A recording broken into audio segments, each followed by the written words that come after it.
and I am the host of the Unconventional Project. I'm going to allow my guest to introduce himself. Hi everyone, my name's Cam Margeson. I am with Rently. We're a provider of smart home products and self-guided tours. Happy to be here. Awesome. Well, thanks so much for taking the time to sit with us.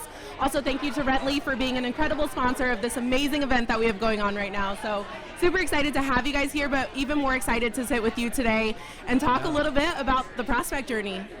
It's a very sensitive one and one that is constantly evolving with everything going on, all the new tools and resources. So I know that you and I had an opportunity to chat and just kind of sit down and go through what that looks like and what the changes are. So we've got a couple questions that we're going to go through. I want to hear from you, but I mean, we're going to make it a whole conversation. So renters are much more savvier, and they continue to prove that they can cut through the noise to identify their specific needs before ever contacting us at a community. So I want to hear from you, like, what are some ways that we as operators can continue to meet the renters where they are? Yeah, you know, I like to think about it in one of two ways. One of it is optionality, and the other one is enablement, right? So with optionality, how can we meet the renters where they're at? I think we talked about this earlier. That we live in this age where renters are expecting self-serve. You go to any other vertical outside multifamily, you have Amazon, you have Apple, all of my devices, all of my requests, anything I need is essentially pre-fed for me, and I can access it in an omnichannel way. So I think part of what is the trend now is how can we start to enable that optionality, and with enablement, just giving them what they need, meeting them where they're at. You know, perfect example is, I mean, you come across this all the time as a property manager. There's a lot of information that you need to convey to a prospect. For sure. Right?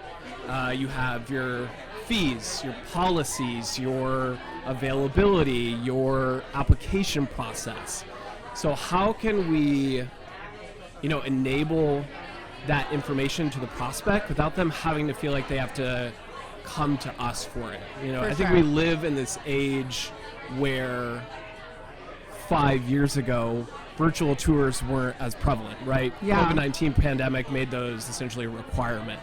So now we come in this age where renters are expecting enhanced floor plans, enhanced virtual tours, the optionality. I want to lease how I want to lease, whether that's self-guided, whether that's traditional with the leasing staff. They have all these expectations and they have all this information at the ready.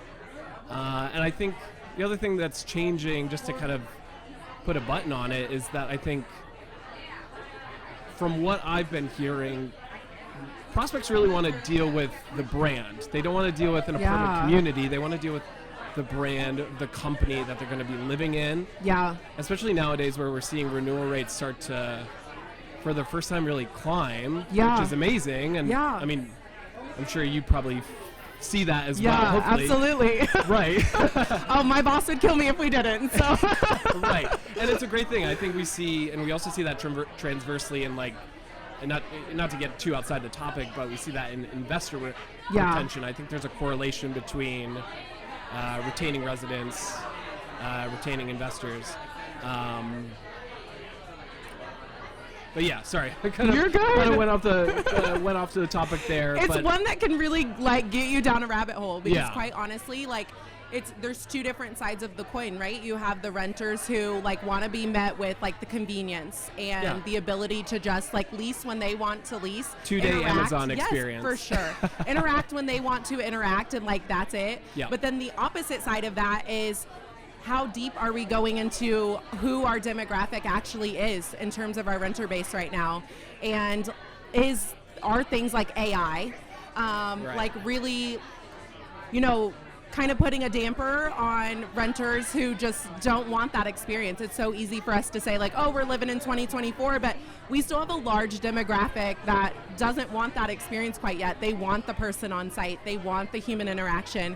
I think something you and I talked about is I have quite a few residents that like they're in my office all the time, and it's solely because they don't want to submit a service request to a system where they don't have like some type of engagement. So Right. I guess I want to hear from you, like how are we working with tools like AI to still ensure that we take care of the residents who are not as privy into buying into that process yet? Yeah, I think the thing that really makes AI profoundly impactful is that we have these friction points throughout the leasing process, Yeah. right? How do I get information? How do I apply? Essentially, not to be too reductive, but how do I transact with you as a company? Yeah.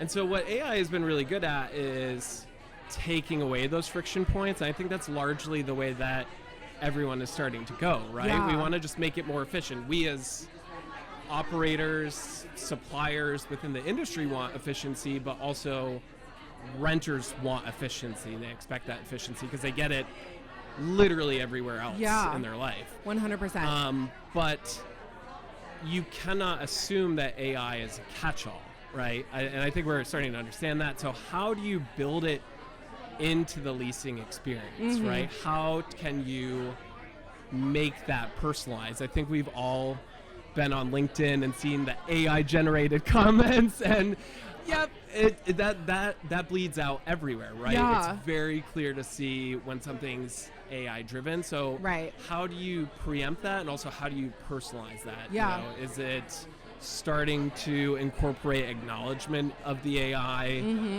that prospect calls the community, they say, hey, I was chatting with someone, just acknowledging, hey, that is our AI, but then carrying through the information that's garnered from that AI throughout the personalized experience and follow-up, right? So Yeah. that prospect asks about pet policies. Then that leasing team, whether they're on-site, whether they're centralized, can say, hey, I noticed you asked questions about our dog park. We have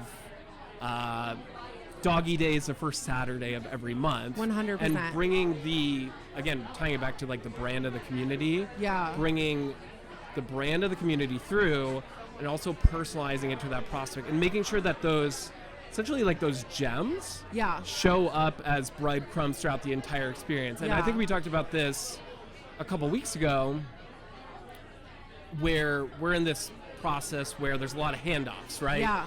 It may start with AI, then go to an on-site team.